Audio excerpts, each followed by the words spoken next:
Have you ever felt swamped by your to-do list, only to wonder what you really accomplished by the end of the day? You're not alone.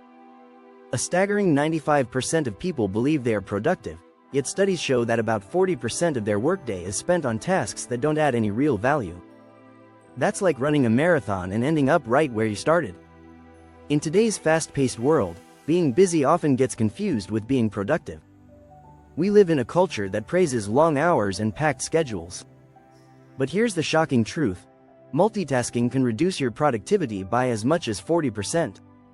You might think you're getting more done, but in reality, you could be spreading yourself too thin. So, how do we break free from the busy trap? This video is your guide to understanding the difference between being busy and being productive. We'll explore powerful strategies to help you reclaim your time and focus on what truly matters. From mastering deep work to the art of saying no, you'll discover how to transform your approach to productivity.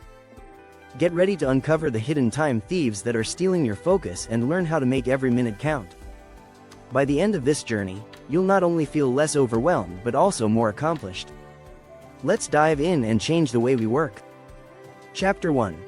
The busy trap. Why we mistake movement for progress. Let's face it, being busy feels good. It gives us a sense of accomplishment, a belief that we're moving forward. But here's the catch: being busy doesn't always mean you're being productive. In fact, we often fall into the busy trap, filling our day with endless tasks that may not bring us closer to our goals. According to a study by Harvard Business Review, 41% of workers spend their time on tasks that are not essential to their job. We're busy, but not necessarily moving the needle.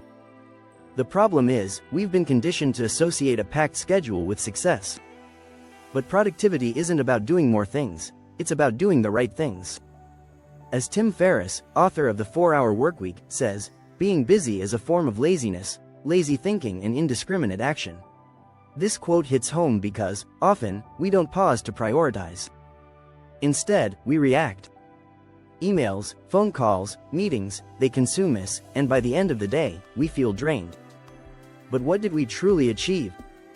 The key here is to differentiate between activity and productivity.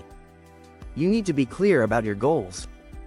Otherwise, you'll spend your time moving, but not progressing. A good strategy to escape the busy trap is to start each day with a focused intention. Ask yourself, what are the 3 most important tasks I need to complete today? If you do that, you'll stop running in circles and start moving forward. Chapter 2. The time thieves. Identifying productivity killers. We all have time thieves in our day. Those sneaky distractions that rob us of our focus. A study from UC Irvine found that it takes an average of 23 minutes to refocus after an interruption. That's a huge amount of wasted time. And when we lose focus, we lose productivity. What are these productivity killers? One big one is multitasking. Despite what you may have heard, multitasking doesn't make you more efficient. In fact, research from Stanford University shows that multitasking can actually lower productivity by up to 40%. When you try to juggle too many tasks, you end up doing none of them well. Another thief is endless meetings. Studies suggest that unnecessary meetings waste billions of dollars annually in lost productivity. Before accepting a meeting, ask yourself if it's really necessary, or if you can handle the matter through a quick email or a message. Meetings should be used to solve problems, not create more. To beat time thieves, start by tracking your day. Use apps like Toggle or Rescue Time to monitor where your time goes.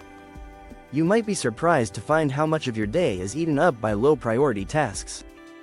Once you see the patterns, you can make better decisions about where to invest your time and energy. Chapter 3. The power of no. How fewer tasks can lead to greater success. Saying no is one of the most powerful productivity tools you have, yet so many of us struggle with it. We often think that saying yes to every opportunity will make us successful. But in reality, saying no to the wrong things allows you to say yes to the right ones. In his book Essentialism, The Disciplined Pursuit of Less, Greg McKeown argues that success doesn't come from doing more, it comes from focusing on fewer, more meaningful tasks. As McKeown puts it, if you don't prioritize your life, someone else will. Learning to say no is about setting boundaries and protecting your time. You can't do everything, and that's okay. In fact, trying to do everything leads to burnout. A Gallup study found that 67% of employees feel burnt out sometimes or very often. The main reason? They're overcommitted. So how do you master the art of saying no? Start by knowing your priorities. If a request doesn't align with your goals or values, politely decline.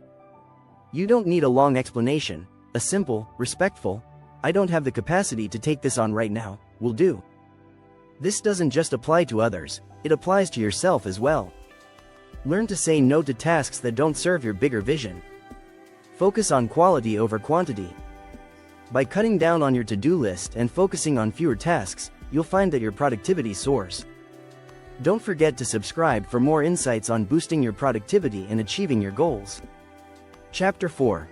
Deep work versus shallow work. How to maximize your output in today's world. Shallow work is everywhere.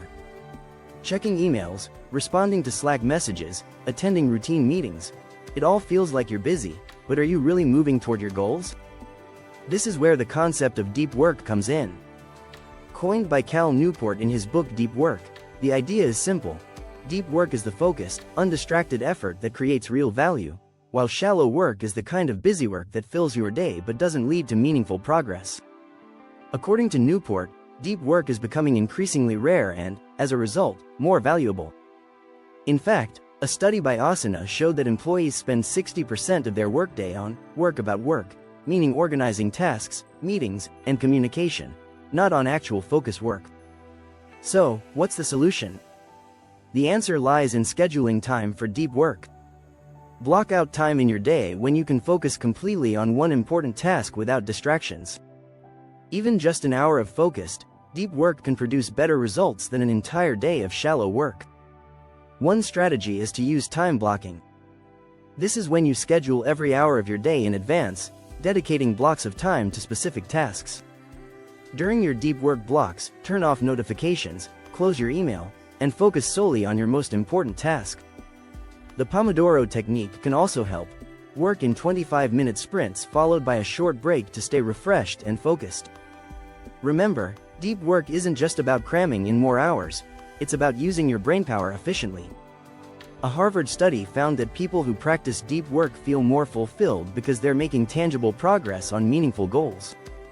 So, the next time you're tempted to bounce between tasks, ask yourself, am I in shallow work mode, or am I doing something that truly matters? Chapter 5. The efficiency myth. Why faster isn't always better. We've all heard the saying, work smarter, not harder, but sometimes that gets twisted into, work faster, not better. We often assume that speed equals efficiency, but this isn't always the case.